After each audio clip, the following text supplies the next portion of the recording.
आज ऐश्वर्या के एजेंडा पे बात किसी विषय पे नहीं, लेकिन एक व्यक्ति विशेष की, और वो व्यक्ति विशेष है भारत के प्रधानमंत्री नरेंद्र मोदी। चाहे आप सोशल मीडिया खोल लीजिए, प्रिंट मीडिया, इलेक्ट्रॉनिक मीडिया, जहां देखें लगता है 140 करोड़ भारतीय प्रधानमंत्री नरेंद्र मोदी के ऊपर एक व्यू पॉइंट रखते हैं उनके जन्मदिन वाले दिन। एक होड़ सी लगी है जहां तक आप बीजेपी काडर, बीजेपी के नेताओं को देखेंगे कि कौन सबसे बेहतरीन विश लिखता है नरेंद्र मोदी के लिए। कोई 7 कॉन्टिनेंट से अलग अलग लोगों के लिए प्रधानमंत्री नरेंद्र मोदी की विशेष ट्वीट कर रहा है, कोई कुछ तो कोई कुछ। लेकिन बात उनकी नहीं जो नरेंद्र मोदी से रोज, हर सप्ताह, हर महीने, हर 3 महीने में, हर 6 महीने में या हर साल मिलते हैं। बात उन मेजॉरिटी, उन अधिकतर हिंदुस्तानियों की, उन अधिकतर भारतीयों के भावनाओं की जिन्होंने सचमुच आज तक नरेंद्र मोदी से डायरेक्टली मिले भी नहीं होंगे, ना उनको किसी रैली में देखा होगा,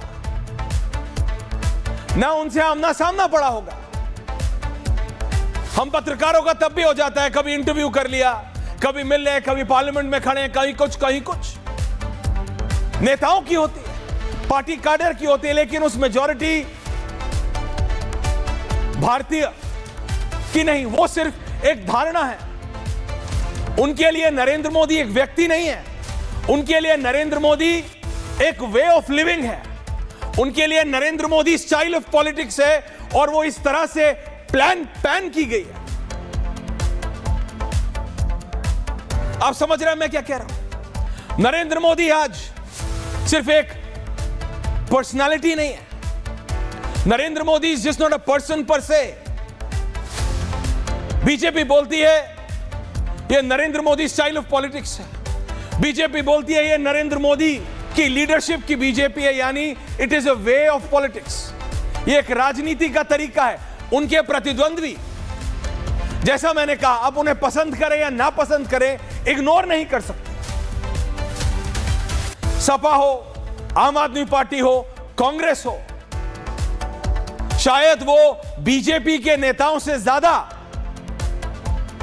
माइक्रोस्कोप लगा के, चश्मे का नंबर 0.5 बढ़ा के नरेंद्र मोदी की स्पीचेस को सुनते हैं या उनके ऊपर लिखे आर्टिकल्स को समझने की कोशिश करते हैं ताकि वो पढ़ सके व्हाट करिश्मा इज नरेंद्र मोदी। ये क्या चीज है? ये अतिशयोक्ति नहीं है कि हर कोई समझना चाहता है कि आखिरकार what is Narendra Modi style of politics. कहने के लिए बहुत सिंपल है, कहने के लिए बहुत सिंपल है कि वो लंबी कतार में, इस 140 करोड़ के देश में जो एक लंबी कतार है, उसमें जो आखिरी में खड़ा है, उस तक वो सारी की सारी स्कीम्स पहुंचाना, जितने भी भारत सरकार, किसी भी सरकार की पॉलिसीज हैं, उस कतार में खड़े आखिरी आदमी तक पहुंचाना, वो Narendra Modi style of politics. न खाऊंगा न खाने दूंगा, ये Narendra Modi style of politics है। विपक्ष बोलता है ये हो नहीं पाता। विपक्ष बोलता है नरेंद्र मोदी अकेले नहीं, नरेंद्र मोदी के साथ पूरा सिस्टम चलता है। तो कौन सा राजनेता है जिनके साथ पूरा सिस्टम नहीं चलता? क्या राहुल गांधी के साथ पूरा अमला नहीं चलता? क्या अरविंद केजरीवाल के साथ पूरा अमला नहीं है? क्या अखिलेश यादव के साथ पूरा अमला नहीं है? या पूर्व के प्रधानमंत्रियों के साथ पूरा अमला नहीं है? बात इसकी नहीं कि किसके साथ सिस्टम ज्यादा अच्छा, बात उसकी कि what has Narendra Modi done different. ऐसा क्या है नरेंद्र मोदी ने जो पिछले 11 सालों में किया है, जिसने अपने राजनीतिक प्रतिद्वंद्वियों को पूरी तरह से चित कर दिया है? ऐसा क्या है जिसने नरेंद्र मोदी को एक पर्सनालिटी से उठा के एक व्यक्ति से ज्यादा एक राजनीति का तरीका बना दिया है? The Modi way of politics. Approval rating 60%, 70%, ये सब होती है,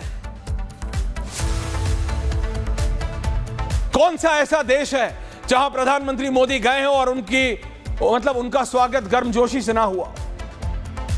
कहां? शायद ही कोई देश होगा। लेकिन बात फिर भारत की। जब आज आप देखते हैं कि नरेंद्र मोदी का 75वां जन्मदिन मनाया जा रहा है, तो मैं आपको सचमुच कह रहा हूं, ये मेरे को जो थोड़े बहुत सोशल मीडिया का मैंने देखा, और नॉर्मली अगर अपना भी मैं खोल के आपके टाइमलाइन पे, आप चाहे ना चाहे, जो उनको पसंद करते हैं वो, जो उनको नापसंद करते हैं वो, जो उनकी आलोचना करते हैं वो, जो उनके खिलाफ लड़े हैं वो, जो उनसे हारे हैं वो, everyone. Why? What is this? ऐसा क्यों है?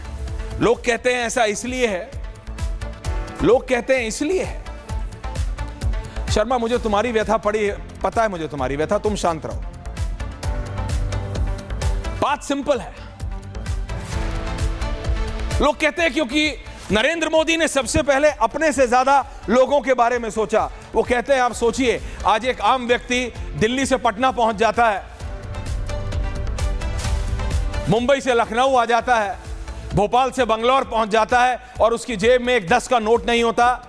ये यूपीआई का कमाल है। ये यूपीआई वही यूपीआई जिसके ऊपर हंसते थे कांग्रेस पार्टी, उस समय के वित्त मंत्री हंसते थे। चाहे बात हर घर जल की, यानी पीने के पानी की हो, पीने का पानी बेसिक नेसेसिटी। एक इंसान की अगर कोई बेसिक नीड है तो वो खाना और पानी है। वो पानी, बेसिक पानी, हर घर जल, वो कहते हैं बेसिक पॉलिसी है। कहते हैं सड़कें हो, उज्ज्वला का सिलेंडर हो, 5G हो, जिनको अनाज की जरूरत है, यानी निर्धनों को अनाज हो, डीबीटी हो, बैंक अकाउंट हो। बैंक अकाउंट को इतने हल्के में मत लीजिएगा, ये वो पॉलिसीज है। मैं चाहता हूं जरा मनोज सिंह को ले आइए अंदर, मैट्राइजर, उन्होंने कोई सर्वे किया है, will get that survey on air also. ये वो सारी चीजें, स्कूल हो, कॉलेज हो, अस्पताल हो, ये वो चीजें हैं जो 140 करोड़ भारतीय की जिंदगी पे असर डालती हैं। ऐसा नहीं कि इनके बारे में कभी किसी ने सोचा नहीं। कांग्रेस आएगी, बोलेगी क्या जिन जवाहरलाल नेहरू की आप नाम लेते हैं, जिस इंदिरा गांधी का आप नाम लेते हैं, जिन राजीव गांधी का आप नाम लेते हैं, क्या उन्होंने ऐसे डिसीजंस नहीं लिए? मैं कह रहा हूं, हो सकता है लिए, और लिए होंगे, लेकिन टू मेक श्योर, इस बात को सुनिश्चित करना कि वो अपने आखिरी जो होता है ना टारगेट तक पहुंचे। ये नहीं बोल देना कि 1 रुपया का 75 या 85 पैसा तो खो जाता है, 15, 20, 25 पैसा पहुंचता है। नहीं, टू मेक श्योर, ना खाऊंगा ना खाने दूंगा, वो है प्रधानमंत्री। ये एक्सेप्ट करना नहीं कि हां मेरे यहां करप्शन है जी, मैं क्या करूं। वो नेतृत्व अच्छा है या ये नेतृत्व जो कहता है ना खाऊंगा ना खाने दूंगा? आप महिलाओं के सशक्तिकरण की बात करें। आप देखिए, ये जो मुद्रा लोन है वो इसका साक्ष्य है। प्लीज अंडरस्टैंड मैं क्या कह रहा हूं। लखपति दीदी वाली बात। अब लखपति दीदी स्कीम लीजिए आप, वो किस पे असर डालती है? हर गांव में, हर कस्बे में। उसने मतलब कितनी नारियों को, कितने भारतीय नारियों के लिए वो एक बिल्कुल जिसे कहते हैं रामबाण की तरह उसने काम किया। आप देख लीजिए, कृषि ले लीजिए, खेल ले लीजिए, स्पेस ले लीजिए। स्पेस के बारे में सोचते थे, भारत का तो कोई मतलब ही नहीं है। रूस या तो अमेरिका, रशिया या फिर अमेरिका, भारत का क्या मतलब है space? But Narendra Modi said no, I will do it. मैं लखपति दीदी भी करूंगा, मैं यूपीआई भी करूंगा, मैं हर घर जल भी पहुंचाऊंगा, और मैं स्पेस भी करूंगा। मैं शिक्षा पे भी ध्यान दूंगा, मैं स्वास्थ्य भी जाऊंगा, मैं तकनीक पे भी जाऊंगा, और मैं आपको यह बता दूं कि चाहे आप सामाजिक समरसता के लिए आप बात करें, एक्सटर्नल सिक्योरिटी की, आप इंटरनल सिक्योरिटी की बात करेंगे, आप नक्सल पे बात कीजिए। आप नक्सलियों को लेकर जो भारत सरकार की जो नीति रही है, आप उस पर बात करना चाहेंगे? I can do a separate, पूछता है भारत उस पर, एक अलग शो हो सकता है उस पे, इंटरनल सिक्योरिटी पे। आपको पाकिस्तान से करना है। कब? इससे पहले हमने पाकिस्तान के अंदर घुस के पाकिस्तान को मारा। ये वो सारी चीजें हैं। लोग बोलेंगे भैया ये क्या हो गया, प्रधानमंत्री है तो क्या मीडिया ही? मैं कह रहा हूं नहीं, आलोचना करो, रत्नाकर त्रिपाठी आलोचना कीजिए, अनुराग ढांडा आलोचना कीजिए, लेकिन अगर कोई सही चलता है तो यू हैव टू एक्सेप्ट।